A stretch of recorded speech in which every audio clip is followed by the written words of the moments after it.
Otxandioko baso antolamendu planaren idazketa 2018 eta 2019 tartean hasi genuen. Eta normalean baso antolamendu planen idazketa 2 urteko iraupena izaten du. Otxandioko kasuan pixkoa gehiago luzatu zen prozedura administratiboa dela eta, baina normalean 2 urteetan aski da hasieran mendiko bisita edo mendiko lanak egiteko, gero helburu batzuk finkatzeko epe luzera, eta orduan helburu horiek betearazteko ekintza zehatzak planteatzen dira. Garrantzitsua da balore handiko basoa delako, eta modu antolatu batean egin behar direlako ekintzak. Bai dira alde batetik aprobetxamenduak egin behar dira modu antolatu batean, jasangarria izan behar du.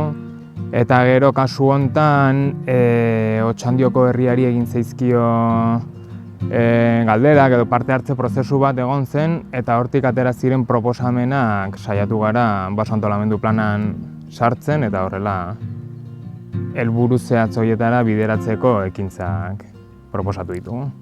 Ardatz nagusiak dira basogintza ekintzak, horien barruan daude aprobetxamendu komerzialak edo su-egurrak ere bai, kontuan izan dira, baina baita ere beste basogintza ekintzak dira pago motz berriak egitea, landaketak egitea, edo beste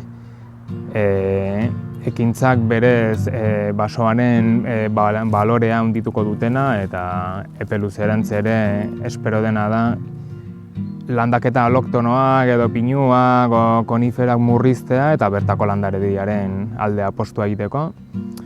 Orduan ardatz nagusi bat izango zen basogintza eta bestea da bioaniztasuna, hortarako ikerketa ugari martxan jarriko dira.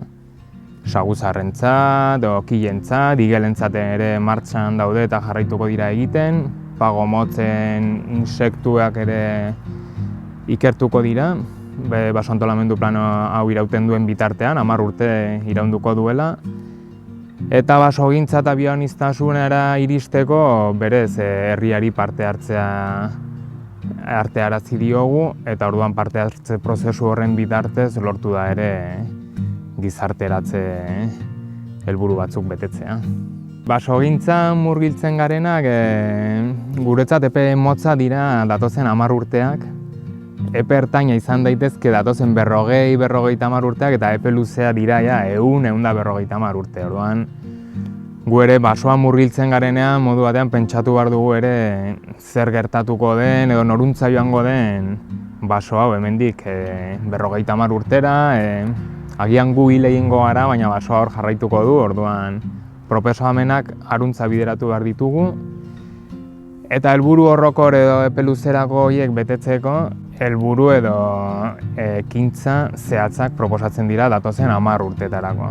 Orduan urtero egingo dira aprobetxamendu batzuk, hobekuntza batzuk, inbertsio batzuk, eta hori dena baso antolamendu planak biltzen ditu.